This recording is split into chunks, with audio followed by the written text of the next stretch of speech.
Bharat Ratna sir Mokshagundam Visvesvaraya यांच्या जन्मदिनानिमित्त अभियंता दिनानिमित्त जुने सिव्हिल समोर असलेल्या बांधकाम विभाग कार्यालयाजवळ असलेल्या विश्वेश्वरय्या संग्रहालय सभागृहात अभियंता दिनानिमित्त अभिवादन याबाबत अधिकृत तसे की आज दिनांक 15 सप्टेंबर 2024 रोजी अभियंता दिनाचे औचित्य साधत भारतरत्न सर मोक्षगुंडम विश्वेश्वरय्या यांच्या पुतळ्यास पुष्पहार अर्पण करून अभिवादन करण्यात आले। यावेळेस बांधकाम विभागातील कार्यकारी अधिकारी, सेवानिवृत्त कार्यकारी अधिकारी यांच्या उपस्थितीत सदर अभिवादन कार्यक्रम या ठिकाणी पार पडला। तर यावेळी भारतरत्न डॉक्टर मोक्षगुंडम विश्वेश्वरय्या स्मृती समिती धुळेच्या वतीने विश्वेश्वरय्या संग्रहालय या ठिकाणी पुतळ्यास पुष्पहार अर्पण करून अभिवादन करण्यात आले। यावेळी या प्रसंगी या ठिकाणी भारतरत्न डॉक्टर मोक्षगुंडम विश्वेश्वरय्या स्मृती समिती धुळेचे पदाधिकारी,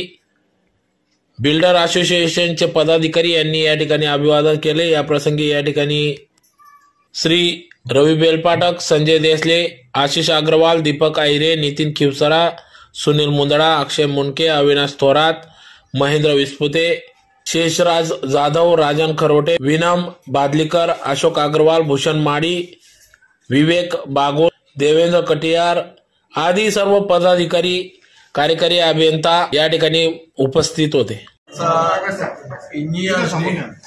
म्हणजे सर मोक्षगुंडम विश्वेश्वरय्या यांचा जन्मदिन। एक महान इंजिनियर भारतातला की जो अनेक सन्मानांनी पुरस्कृत झाला।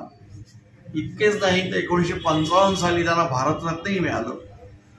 भारतरत्न मिळालेला आपल्या भारतातले फक्त एकमेव इंजिनियर सर विश्वेश्वरय्या आहे। त्यांना MV असेही म्हणत। आपला भाग्याचा विषय असा आहे की ते इंजिनियर झाल्यानंतर त्यांचं पहिलं पोस्टिंग धुळ्याला झालं 1884 साली आणि ते 16 महिने धुळ्याला होते।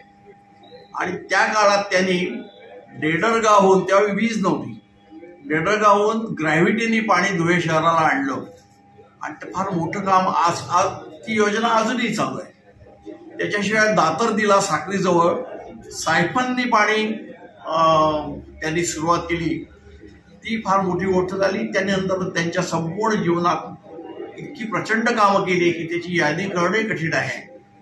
अशा या महान महापुरुषाचा आजचा जन्मदिन, तोच इंजिनियर्स डे, त्यानिमित्ताने सर्व धुळ्यातील इंजिनियर्स, अभियंता त्यांना आदरांजली वाहण्यासाठी आलेले आहेत।